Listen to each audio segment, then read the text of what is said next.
YouTube's still going live. Nope, there we go. It says we're live now. Just getting everything up and running if you're joining us. Yep, looks good. All right. Okay. Welcome everyone to the 034 Motorsport Zero Bullshit Q&A live chat.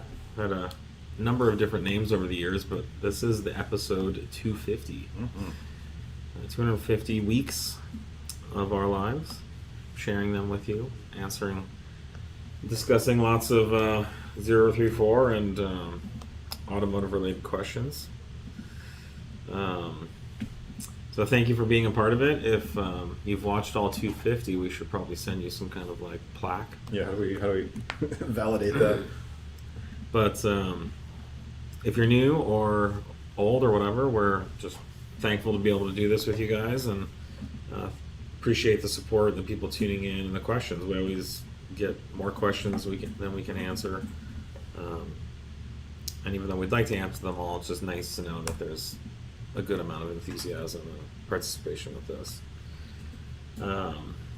Any thoughts on how things have changed since the first episode and during COVID? Like standing in our shop at the table with a hacked together streaming setup. Yeah. Well, it's still kind of a hacked together streaming setup.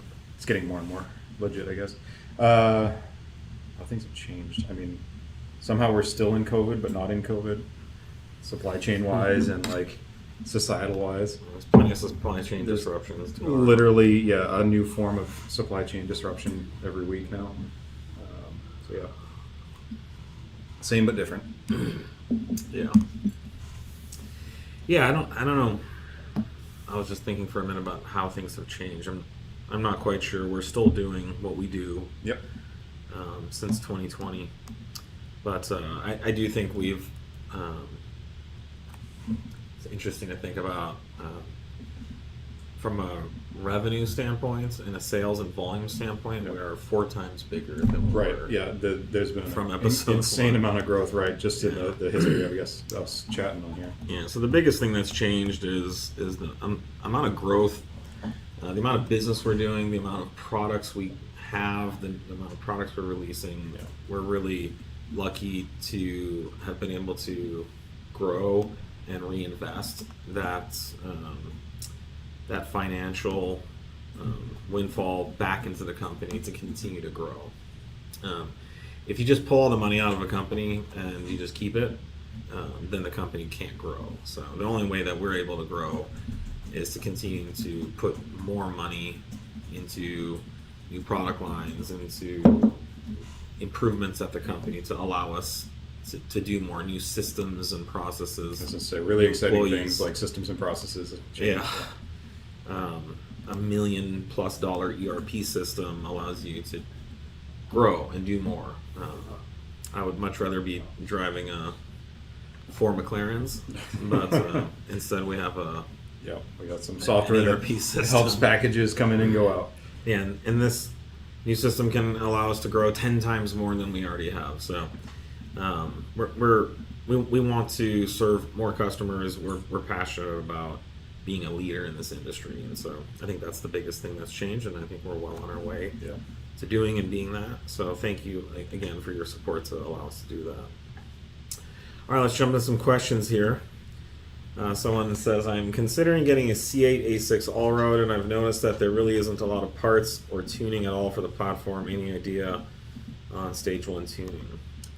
What motor is that? That is the 3-liter turbo with the DL 382 transmission behind it. So right now we have some preliminary files and work done on that. We don't have a released product yet. There are some considerations we have to make around the fact that the transmission is still stock in those. Yeah. And it's not a flashable unit at this point. So that's really where we're at with that. It's not far from release, but it's one of those things where we just need time with the vehicle in hand to get it off the development board. I would say in general the C8 A6 S6 cars are very neat and interesting. It's kind of like a B9, but just stretched a little bit bigger. I think they're good looking cars too. Oh, yeah. So we want to do more to support it, but there's just the customer base isn't quite It's there. a very different customer base. Great to hear you're interested. Sometimes it just takes people like you buying cars and then Pounding us. yeah, letting us know you're out there. How do you use your air filter cleaning kit? Well, there should be instructions with it, but it does involve cleaning the filter with the cleaner and some water and drying it and then applying this really light oil, which it's not like a thick viscous oil like the K&N stuff, but the light oil keeps the fibers perked up and filtery. So, but yeah, it's easy to do. There's instructions that come with it. You can check out the product page. I'm struggling with bouncing on the rear of 034 springs. Can you help? Be good to know what application this is. And bouncing is usually a shock control issue, not a spring issue. Well, yes, I agree, but to that extent, it could be like your bump stops are too long, or there's something in there. Generally, when you get bouncing, it means that the shock is no longer able to dampen the spring, and so then you're just bouncing off the spring's springiness. You'll see this like on track, where if you go into a corner and the rear end starts bouncing, typically it means like the inside rear shock is bottoming out. That could be a bump stop, or it could be the car's too low, or a shock problem. But that's usually when we see that kind of bouncing, is when you're on the bump stop. So I don't know which spring it is. On some of the springs, we do recommend trimming the bump stops. So typically, if you're lowering the car 1 inch, you want to trim the bump stop, at least half an inch, because if you don't, the shock will be down further onto the bump stop, and so once you start hitting that bump stop, your suspension stops working. Yeah, and I guess the other thing is like, what situations is bound? Is this like on like a launch control thing where it's you're squatting and it's bouncing there? Or is it in corners? A little more info would help a lot.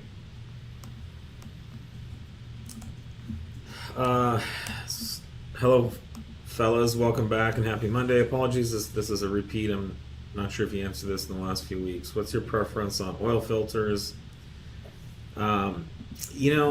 I think MAN or Hengst or Bosch or any of the good brands, I wouldn't hesitate. Oil filters aren't real complicated, as long as they pick the right media. Yeah, I mean, they can be very cheap and poorly constructed if you're going for like the $3 Fram filter versus. I would stay away from OEM. Yeah, I would stay away from Fram or any. Not to say that Fram are bad, but if you have a choice, go with an OE supplier to the German manufacturers, which MAN is a classic, and same as with Hengst. And it depends on the car too. A lot of the older cars, there was like significant differences between filters. You'd have some with internal check valves in them, some without. The can body and even the can volume could be different.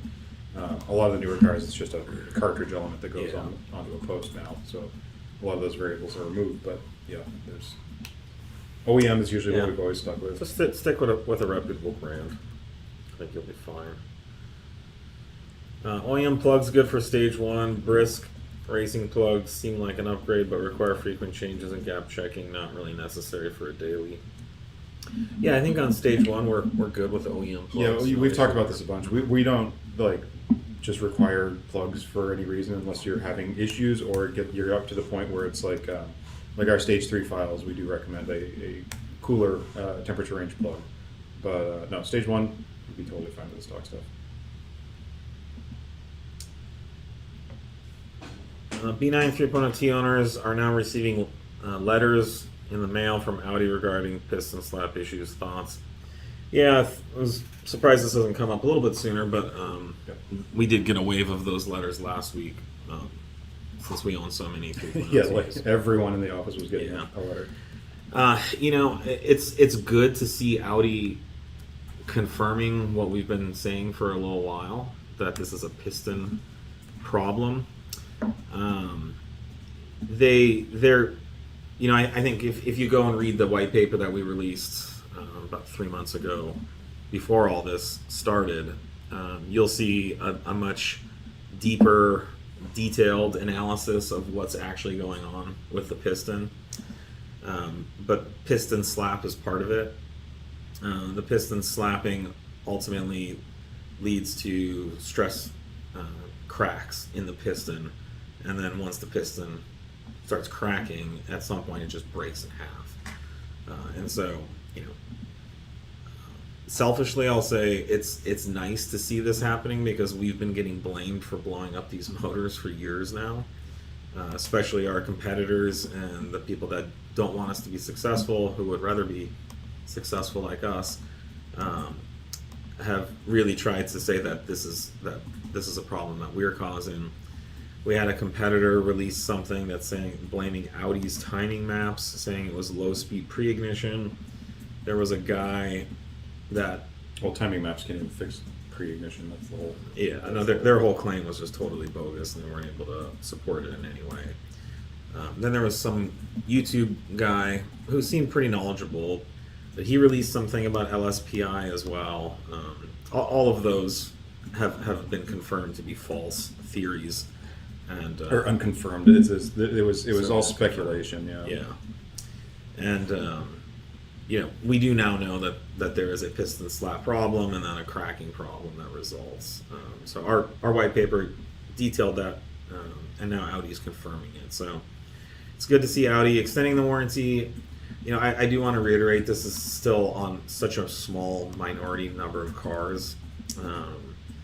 We've never seen it on any of our development cars here. We do have an employee who recently experienced it. Which was kind of the first time we've had it happen to us. 2-3 years ago at this point, but yeah. Yeah, so,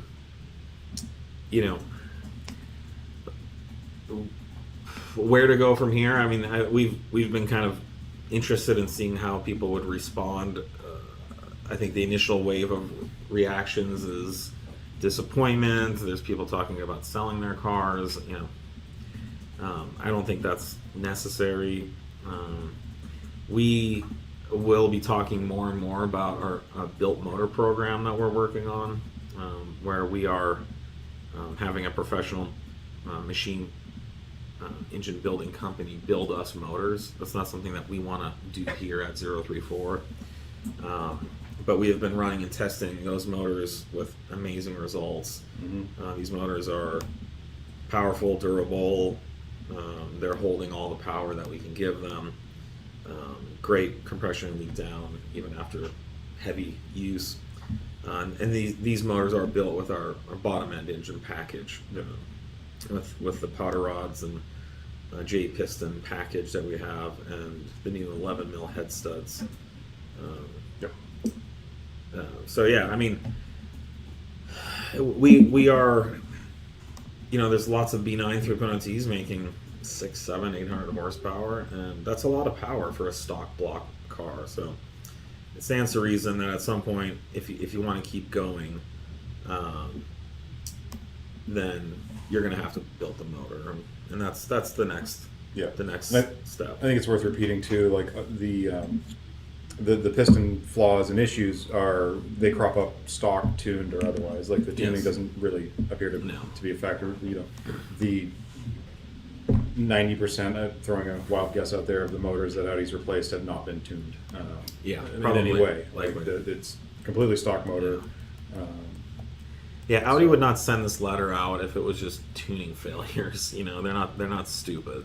Yeah. They're not going to take the blame, for a piston problem that's endemic to them. Because a handful of tuners have blown up, some motors. So,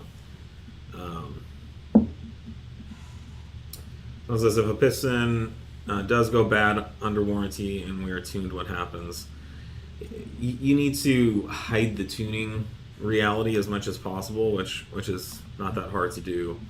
I think the good news is, if you go in with a cracked piston, Audi has already admitted that this is a problem in stock cars, and so they don't really have a place or leg to stand on to blame the tune. Now, if you go in and your pistons has clear signs of detonation and the upper ringland is melted and there's no cracks in the piston, then if I was Audi, I would certainly blame the tune. If it was our tune, we would take responsibility, and if it's someone else's tune, they should take it as well. If you actually melt a piston.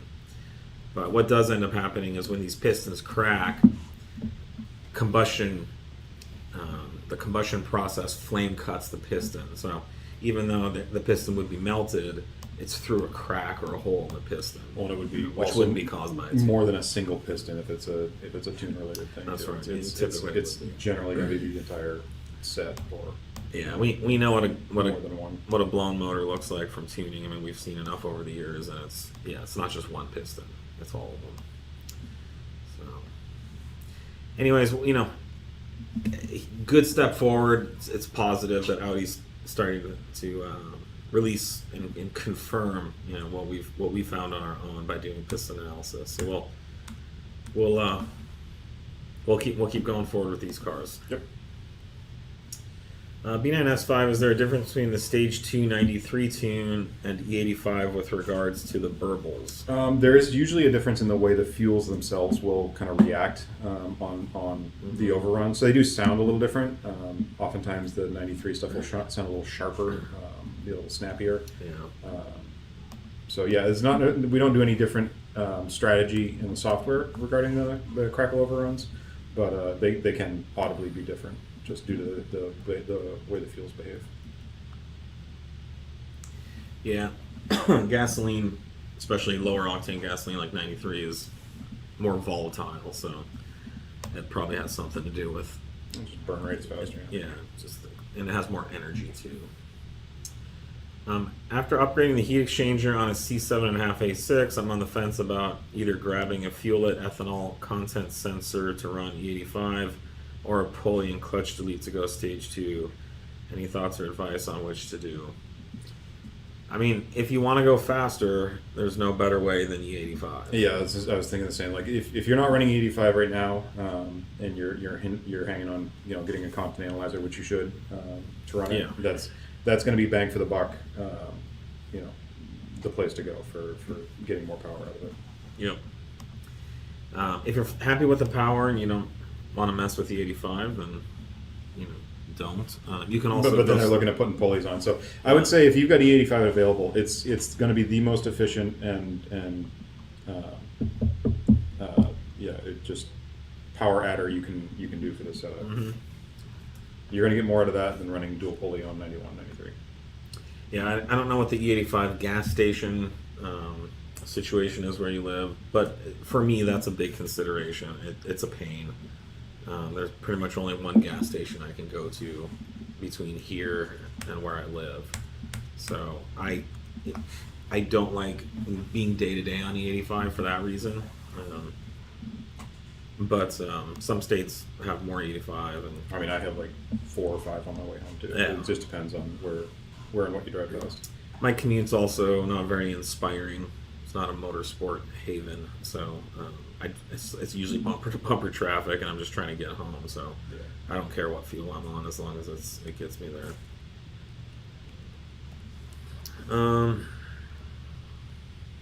Good afternoon. Give people what they want. Real exhaust tips for the B9.5 SQ5. Hey, I'm all for it. Yeah. We have been talking about it. That's yeah. It sucks. Such a janky thing. Yeah, it sucks that Audi's gone that route, but it is fixable. So it's something we're looking into. What's your favorite sounding exhaust? Looking for one for my 8V S3. I don't know. We don't do much with exhaust anymore since we started doing ResX. And it's worked really well. They sound really nice. Like it's a nice, sporty, like refined, like a RS car sound, however you want to kind of equate it to like an OEM level, refined sound. But they get a little more snap to them. I think if you go stage 2 and do the Racing Cat and you do our ResX, you're going to be really happy with the stock exhaust. So that's what I would recommend, and I'm not just saying that because that's what we sell. A lot of the exhausts out there are going to be anywhere from $1,000 to $2,000 for a car like that, and they're going to be loud and drony and not fun to live with. So factory exhaust does all that really well, and at reasonable power levels, even into the stage 3 realm. It's Yeah. not restrictive. Yep. So yeah, that's what I'd recommend, and that's going to be a minimal cost to you as well. I mean, on the exhaust side, you're going to be spending like $200, you know, on the Res X, and then there's the downpipe, which you would probably do anyways if you were going to do it. But the big thing a lot of people don't think about is the downpipe cat situation is very quiet for the factory. What can you say about the new TT prototype turbo for the B9? Could you say if the hot side housing is bigger than stock? It is bigger than stock, yes. Yeah. Yeah. No, So the new TTE prototype that we're working with has bigger housings on both sides, and that's really was the next step. And we've been talking about this for a while. It's nothing new. That exhaust manifold back pressure, exhaust manifold pressure pre-turbo, so between the exhaust valve and the turbo itself, has been very high because of the fact that the A10 runs a factory exhaust housing. The A10's a great turbo, makes great power, and even this new turbo doesn't like lay waste to the A10. The A10's still going to be a great option, but for a laggier setup with more power and you know, better ability to control EGTs and exhaust manifold back pressure, this new prototype is going to be a step forward in that. But it is laggier. It's, you know, when you're on boil and you're banging gears, you're not going to feel it. But when you get on and off the throttle is when you're going to feel that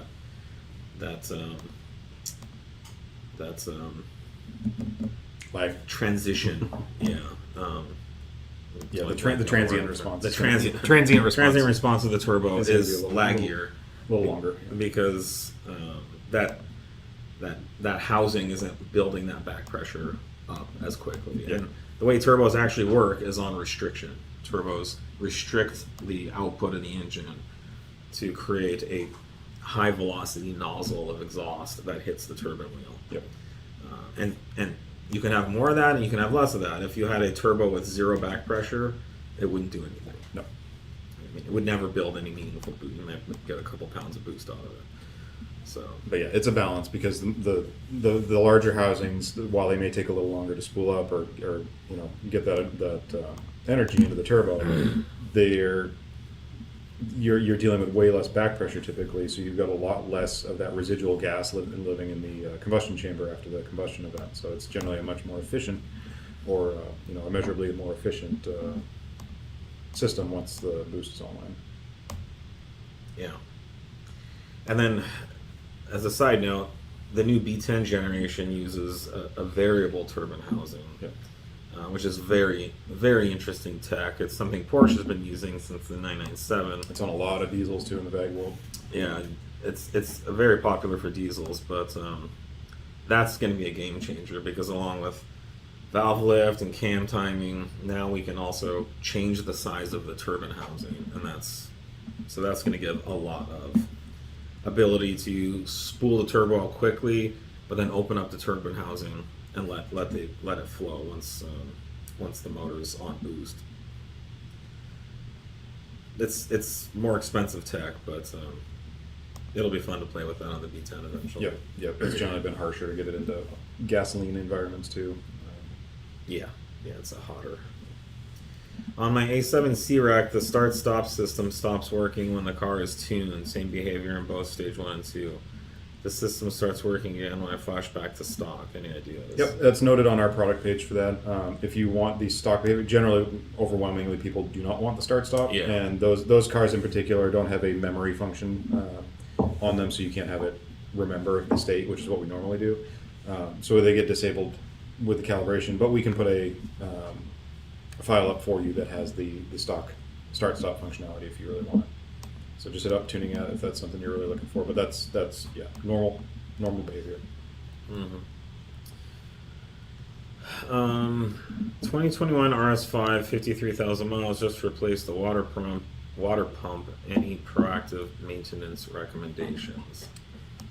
We've talked about these a bunch. I mean, Mm-hmm. 53K, I'd say transmission fluid. We generally say that around 40 to 50K is a good time to do that. Diff. Diff, always a good option on, or a good idea on those. Again, it's just good maintenance, proactive maintenance. Injectors is another thing we typically will start looking at around that age. Just, again, another proactive, you know, Can always log and see Insurance. how things are looking too. yeah. But I mean, I think those are pretty reliable. Oh yeah, yeah. Not No, a lot. overall, I mean, these are like if you really want to do everything you can proactively. We have Some seen of the touch points. some rear diff issues on those, depending on how the car is driven and used, and also steering rack issues. Yeah, there's not really a lot you can do proactively with those. No, but It's nothing sort of, proactive. Yeah, it's sort of just Something to keep an eye out Keep if, an eye out. if you get some codes and weird behavior. Can tuning at 0 through 4 do any sort of health check prior to applying a tune? Can me as user do any sort of logging that I can send them to look at? we can if you're really looking to make sure you're in a good spot beforehand. Generally, it requires like you've purchased the software and you just want to check it out because you need our app, or you need our tuning suite, our application. You need to have a login for all that. And you have to be an actual customer yeah, for that service. Right. Because obviously you're gonna need a dongle. You're gonna need. But they could some just sort of flash the stock. Well, we normally, for the actual data logging stuff, it does need to be a tune file typically, but on most of these we can set up a diagnostic session for you if you need it. So you would just have to talk to us and we can do that for you. Yeah, definitely email tuning apps. Definitely something we can do for you. Yep. I have a B9.5 RS5 with stage 1 tune. What would be your next upgrade? Well, I don't know what else you've done to the car. Are you saying that's it? Yeah, I would say intake, intercooler, if you're looking for power stuff. If not, suspension, there's all kinds of goodies. Yeah. I would also, I mean, if we're just talking about tuning, I would consider stage 1 plus E85. Yes. That's a riot on those cars. With very little modifications. Yep. But yeah, intake, intercooler.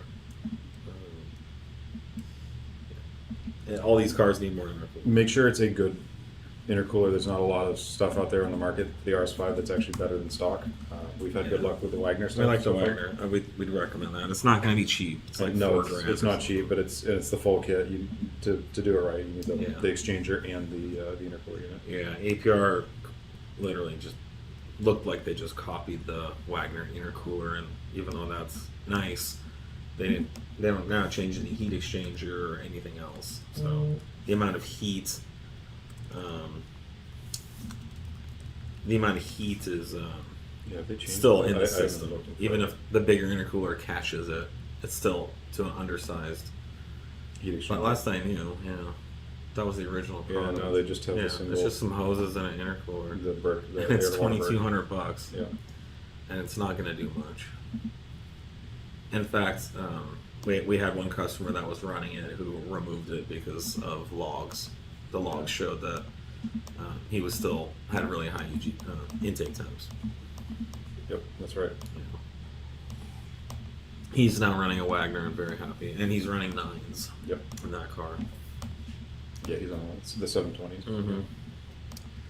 If I put an intake, inlet pipe, and intercooler on a stage 1 on my B9.5 S5, will my car be making the same power as stage 2? It's really close. It's going to be close. We typically say that you'll be 75% of the way there. The Racing Cat does add some power, but I saw recently IE saying no power now. It's not a ton. There's some difference in the tuning because we account for obviously the flow differences. It's not much. It's not much different though when you go stage 1 to stage 2. On our RS5 tune, we do list no power. Yeah, Because no, on we that don't car, that has 2 big cats, and we were not able to They weren't confirm any restrictions, yeah. power improvement on until you go to 720. But I would recommend not going stage 2 and staying stage 1 with intake and intercooler and factory cat. You're going to be in an emissions legal compliance configuration. Unless you're racing, you're not going to be justified. So the power is we haven't done the testing to say exactly what the power is, but we believe it's about 75% of the gain to stage 2. Yeah. So. For a built engine with forged pistons and rods with a modified compression ratio, is it okay to run in the break-in period on stage 3, SQ5 B9? How many miles is the break-in period? In the break-in period. I mean, yeah, Yeah. the break-in period, you're just going to want to drive, you know, light to moderate load, varied RPMs here and there. Get it. There's a contentious debate about break-ins. There is, yeah. You'll get a different answer from everybody you ask. I will say that if you just kind of put some light miles, you know, maybe like an hour of light driving on the motor, and then start giving it more load. Yep. You know, it's going to be broken in. An engine either breaks in after 30 seconds or a minute or two, or it never does. You know, and so if you we've built many engines here, or put in brand new engines, and literally, like, there was one time where we started up, ran on the dyno for like a minute, and then did a compression test, and it was perfect. And then there's been other times where we're doing all the miles and putting hours and hours on the motor, and the compression is still not good, and the engine builder's saying, oh, it needs more miles to break in, and those motors never break in. You know? So there's really no right way to break a motor in. A motor should just break in. You know, yeah, it shouldn't take much. I mean, the last couple I've dealt with here, yeah, it's some light to moderate driving, and then once everything's, you know, validated, the install's good and everything's happy, you can start getting some load into it, and yeah, it'll either. And there's a reason why break-in oil exists. Yep. You know, it reduces. Yeah, and that's the good. That's with break-in oil, and we only run that for like the first day that we're in, you know, not doing a ton of high load with it. But it's a really light oil that really allows the piston rings to scrape against the cross hatching on the cylinder wall, and that will break in the rings almost immediately. I mean, how many back and forths, you know, scraping up and down the cylinder wall do you think you need? You know, it's not millions. You know, it's maybe hundreds or 1,000 or 2, and then that's a lot of filing action. Yeah, but don't stress. Like Nate said, run the break-in oil, you know, for a few hours. Then you can do a compression leak down at that time. Yep. Even a compression, it'll tell you everything you need to know. And compression tests they don't cost the motor anything. So feel free to do one right in the beginning, and do one an hour or two in. You'll see if the break-ins happen. You'll see it. Yeah, the last couple we did here were essentially broken in within the day, within hours, and then we were, doing compression tests and oil changes and off to the races. And that's how you know when a motor's been built right. Yep. No questions about break-in. It'll break in no matter what you do. Where to get the vinyl graphics that you all have on your website, Car Photos? Well, those are the graphics that we create and put on our own 034 development vehicles and vehicles that we use for branding and marketing purposes. So unfortunately, we do not sell those graphics. We do offer various vinyl products on our website if you'd like to check them out. Windshield banner and some other logos. And if you ever want to, if you have a car that's being used for an exciting purpose or an event or something, and you want us to help you with graphics, you could reach out to us. We're open to that. No promises. Mark 7 GTI just got a rear sway bar. What kind of grease should I use for the bushings? Okay, well, if it has a grease fitting, a Zerk fitting on it, we do include some grease, and then you can also buy the grease on our website. We sell the official sway bar grease that you're supposed to use. If your sway bar brackets do not have Zerk fittings and the inside of the bushings are fuzzy, then those are our new Teflon bushings, and you should not grease those. If you have any questions, shoot tech support at 034 Motorsport an email. Why are boost leaks so common on the EA839 3.0T? Are they? You should dial it back a decade or Yeah. two if you want to talk boost leaks. They are not common. My goodness, no. These are one of the most like well-engineered and packaged turbo setups that have been remarkably problem-free. Yeah, go back to like 27T era. 1AT, 27T, Oh my God. the old i5s that would blow up i5s this at silly Michelin Man hose that would just self-destruct itself after X number of years and miles. Like, no, Yeah, these remember motors. like the O-ring and the Audi 200 intercooler. Yep, yeah, the intercooler end tanks would literally separate. It'd spin an O-ring out the side of it.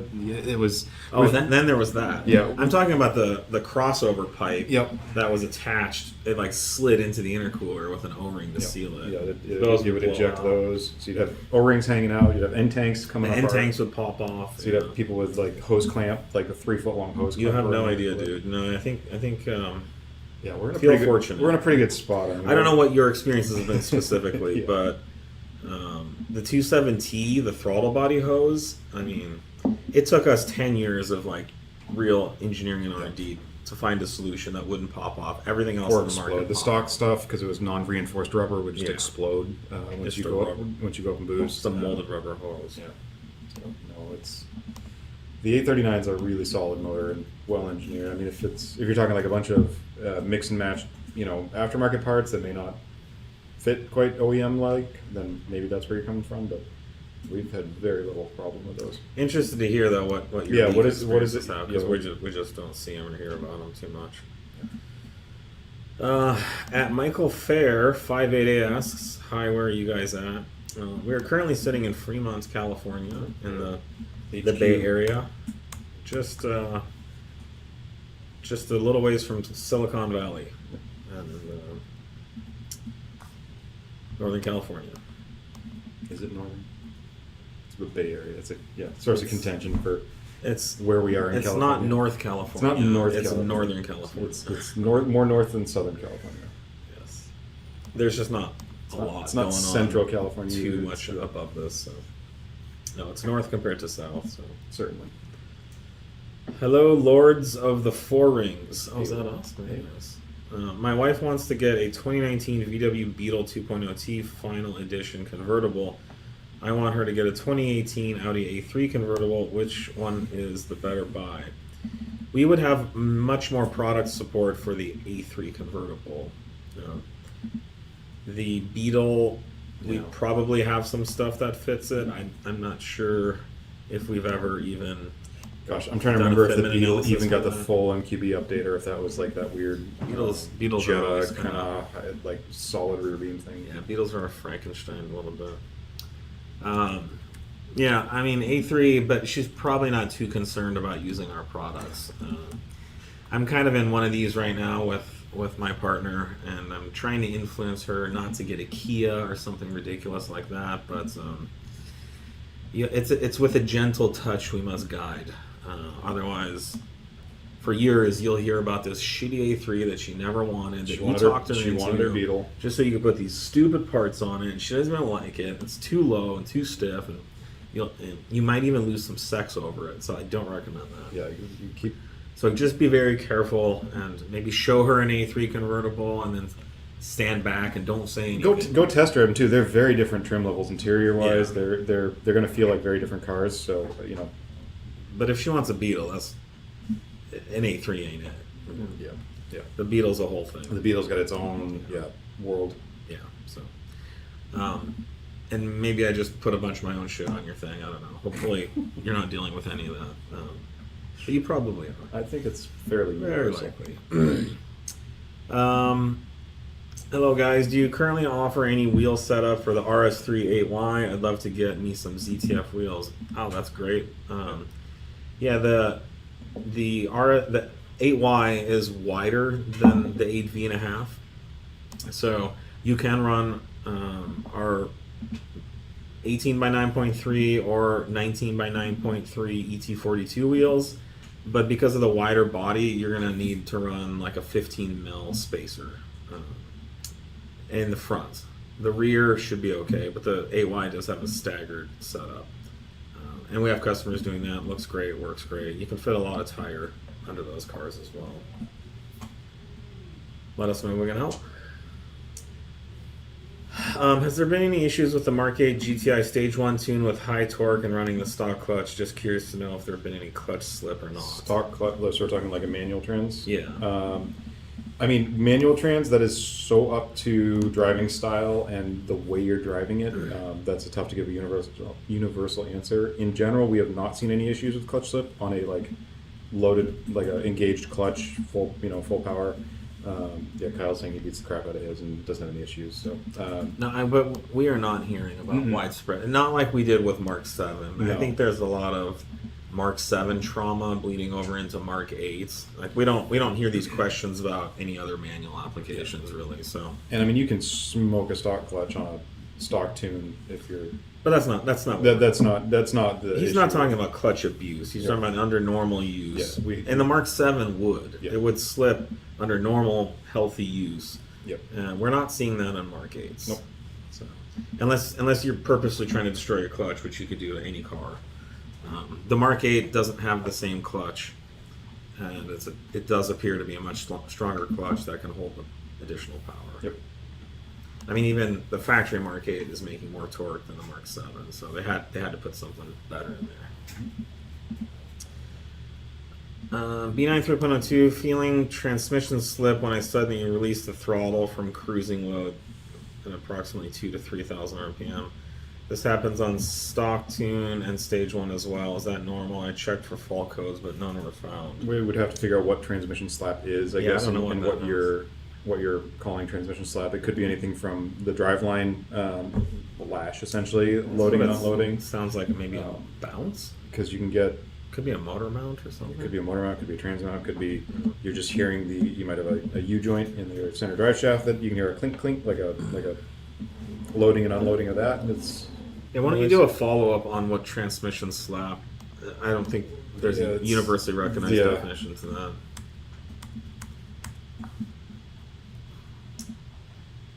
Why no stroker or big bore kits for the E888? Also, Ecotune provides an exhaust manifold head combo that really wakes up the E888. Any similar in planned stateside? On the E888s, doing a stroker is, I mean, they are. They're 92.8. They're already 2 liters. You could spend a lot of money to get like to 2.2 with like 100 mil stroke and an even bigger bore, but it doesn't make a lot of sense. I don't think there's a lot of people out there who want to spend 10 plus grand for just a little bit more torque. It's not going to really change the horsepower either. There's definitely some interesting options for the exhaust manifold, the kind of monoport exhaust port on all these that goes to the turbo. The B9 A3 motors have the same issue, same design, and it does look, when you actually look at it, you're like, how does 400 horsepower come out of this hole? It doesn't make any sense. So, but it does because turbos are all about high flow, high velocity, and high back pressure. So it does work, but comparatively to like an exhaust system or something. Yeah, if it was an NA motor, yeah, it would be a whole different story. But the turbos don't mind nearly as much. So, but with that said, if we want to get those heads flowing, 600, 700, 800 horsepower each, we're definitely going to be doing some work on those. So, as part of this engine program that we're working on is options to open up and really start modifying these motors to flow more. But yeah, to the E888, I mean, we just haven't had that many people that are actually doing it. It's not a cheap and easy thing to do in the end. Even if the heads aren't that expensive, it's a lot of labor and a lot of parts because you're into a whole new turbo setup, a whole new. You're basically custom setup for each build. Well, and like custom cranks are not cheap. Well, and then if you're talking the stroker stuff, yeah. Right. Once you when you can use a factory crank, so it used to be that you would, in the 1.8 days, you would take the 2-liter crank and you put in the 1.8. Well, that crank costs like $1,000. It's cheap compared to a custom crank, which could be like 5 to 8 grand for something like that. So, follow up. He says, by transmission slap, I mean a feeling of jerky throwing feeling rather than a smooth transition. I would say that's related to something in your drivetrain mounting, like an engine or transmission mount. I don't know if you've done our insert. Our insert definitely addresses that, depending on the degree of it. But B9s do have motor mount failures quite early, so you may want to take a look. If you can even reach up and feel any oil on those mounts, it means that the fluid is leaking out of the mounts and they've collapsed. Yeah. So that's actually pretty common, and we have lots of people with failed motor mounts under 50,000 miles. You have to run a new file for the new upgrades on your shop RS5. I know it has the new injectors and internals. Also, how does it drive and how does it feel different? Well, they know a lot of things. How do you guys know all that this? aren't even true? It is on still stock RS5 injectors on the RS5 Currently, yeah. It does have a built setup, or our build package in it, because we were testing that. It is currently on production software. So yeah, no, it's doing just fine on production. Yeah, we're software. finding that even with the built motor and the change in compression ratio, that the tuning doesn't have to change. It's not dramatically different. On some of the higher output S4 stuff, we're finding we do need to make a couple of tweaks here and there, but it's not huge. So no, the RS5 is on essentially off the shelf software right now with RS5 injectors. B9 S4 Stage 1 ECU TCU intake transmount ignition coils plugs. I just received my intercooler. Do I need to retune for the intercooler, or will the ECU automatically calculate the adjust? Yeah, you do not need to do anything. There's no intercooler file. The ECU will simply calculate the correct calibration and tuning parameters based on the new air temps coming in, which will be much more favorable. Yeah, we've never seen any kind of gross deviation, unless you're running some like monster absurd intercooler where you've got just a cavernous chamber to fill. There's no calibration needs we've seen. I don't know if this guy's going to be trolling at this point. Who? The first question. Oh.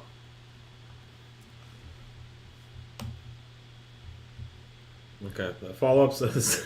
Right? I don't know. It's got to be. It says, I'm using a temu transmount. Oh my god. That just sounds like a meme. I definitely use ours if you can. I don't know What a temu mount the is. temu mounts. I mean, you can hit them up and see what they think. Yeah, but you could still have failed motor mounts. So please inspect that. And don't buy motor mounts from Temu. Generally, don't buy anything you're attaching your vehicle to anything else. Okay, I once bought some gray sweatpants for my That's fine. my That's fine. 13-year-old daughter. Off Does of it Temu. hold your motor and transmission? I don't know how they were so cheap. It was like $6, and they had the same ones on Amazon for like $30. Okay. So I recommend getting sweatpants from Temu for sure. But then they stole all my data, just like Facebook. So. Have you guys heard of a mechanical failure with TTA10? I have changed the diverter valve the diverter valve twice. It's a code that comes up every once in a while. Just wondering what it could be. What code? Yeah, the code would be good to know. And the A10s do fail. All turbos fail. But when turbos typically fail, you know it. Yeah, they don't. It's not this thing that kind of goes away with diverter valve replacements. They don't. And comes back. They don't get a little cold. Yeah. Like their head explodes, literally. So yeah, it'd be good to look into it from the code and what the code could be causing, and go from there. You could always, pull the turbo inlet off and just do a quick inspection. Make sure the turbine wheel looks pristine. There should be no nicks or dings in it. It should spin freely. There should not be a lot of side-to-side play. If it looks like anything's touched it or hit it, that would be bad. The turbo compressor wheel needs to exist in a sterile environment, like literally like a clean room environment.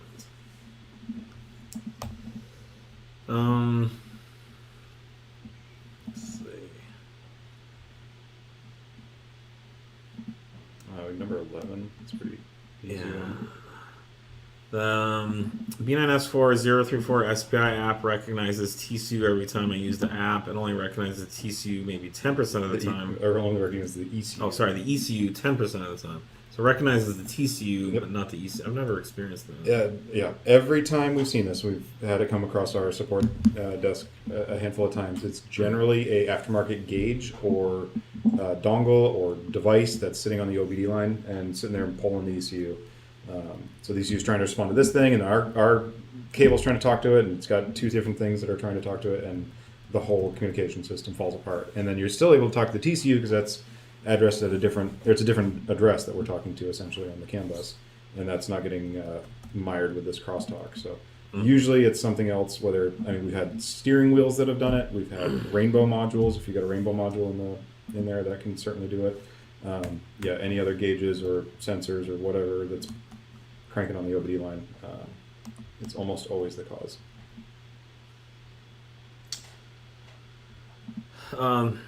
I'll tackle this one. We got less than 10 minutes. I have been a true supporter of 034 in our 2.9 TT RS5 group chat. We have some losers talking shit about the files you offer. 034 has no engine failure with the 2.9. Can you please confirm that? Yep. Yeah, no, we don't. We did have one customer years ago, I think this was like 3 years ago, who did blow his motor, and we did a deep dive in it, and he took it to the dealership, and I believe it ended up getting warranted or something like that because it was not to do anything with tuning. There was tuning related. The only one I know of, they tried to run it through us, was a hydro-locked motor that they literally drove under they submerged the front of the car. I think that was different. That's the only one I can think of. I don't even know which one. But we can confirm that we have not ever seen or verified any failed 2.9T or 3.9T motor failure based on our tuning, based on something that was wrong with our tuning. So this is just the popular tactic by some of our competitors to spread this false idea or rumor that we blow motors. And what we have seen them do is actually post false and literally fraudulent information, or at one point a picture of a box of blown motor parts supposedly from our motors that were not our motors, but motors that were supposedly on our tuning. Totally falsified, made up thing. This is just trolling, dishonest, competitive tactics. It's unfortunate, but I think even if you ask these guys to show proof, they're not going to, and they're just going to keep saying it. So it's unfortunate. We appreciate your support, but absolutely we would not let our tunes be out there causing failures. We know how to calibrate these ECUs. We have full absolute control over every operating parameter in the ECU. We have every factory safety system enabled. There's just no reason why our tune would blow a motor because we don't know what we're doing. That's just absolutely not the case. But we are a dominant competitor in this space, and for some of these other guys to get any, even a toe in this market, they have to spread these false rumors, false lies. All right, follow up on the repeater, or the diverter valve failure. Thanks for following up. Code is 7663. Turbo boost pressure not detected, mechanical. Not detected, or usually I think that's just an under boost code typically. Boost pressure not detected is like a it's like the same thing as a mechanical. It would be like you'd get a no signal or a circuit high fault with a map sensor. So I'm assuming it's just a low boost thing. I don't know. It's that these things are really hard to diagnose with just this information. We would ideally see data logs and whatnot from your setup to see what it's doing and when. But like Javad said, usually turbos work or don't. I mean, they can, I guess, get some FOD damage and underperform. That's pretty rare, where they don't just kind of go catastrophic. But there will be signs typically. We've seen some of the stuff with just N75s that go bad. So the N75 is the wastegate actuator. They can get filled with coolant on those if you've got a water pump that goes belly up. So there's a number of things that can cause underboost that may or may not be the turbo itself. Yeah. any plans to put together a suspension upgrade for the Mk8 platform? I'm eyeballing sway bars. Well, we do. I mean, we have everything for the Mk8s. We have camber products. We have RCO control arms, RCO ball joints, springs, sway bars.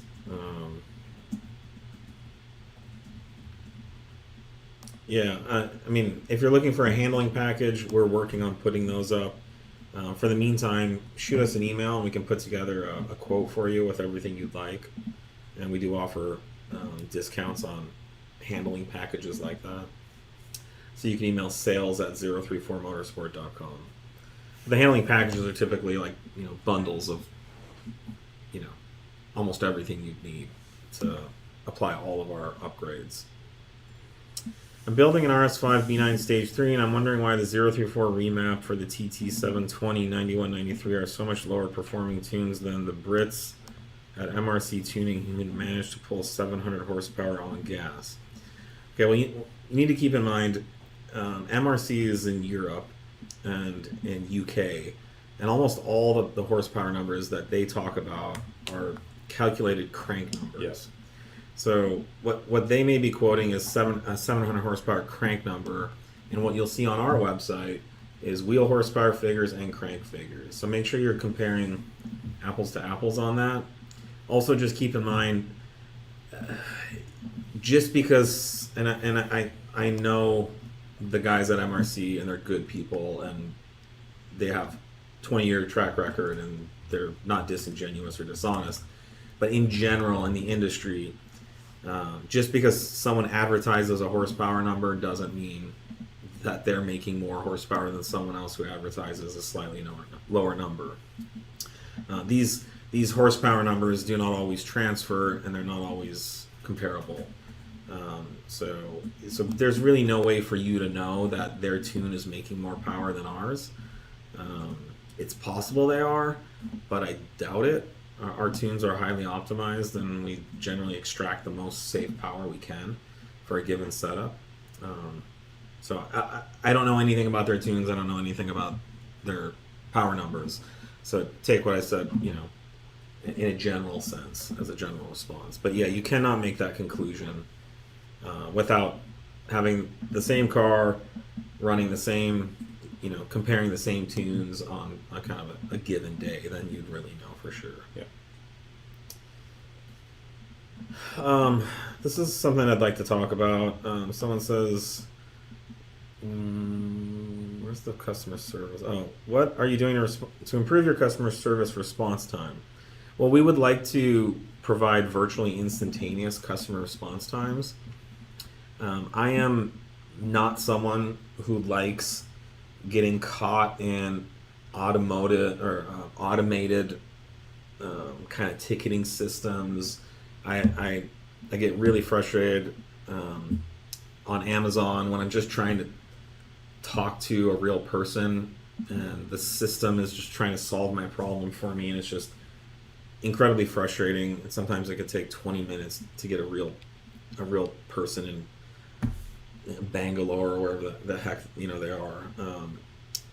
And so that's not the direction we are going. But in order for us to improve our customer service response times, the only way that we can really do it at this point is to utilize technology in a sensible, human way that helps us categorize or figure out, like, if you're contacting us through our email ticketing system, is it a tech support question? If it is, what is it about? Is it, do you want to return something? Are you looking for order status update? So we're utilizing an AI system to help sort and deliver your questions and tickets to a real person as quickly as possible. Those used to all come to one place, and then humans would have to go in there and put them in the right, places for the various customer service departments to deal with.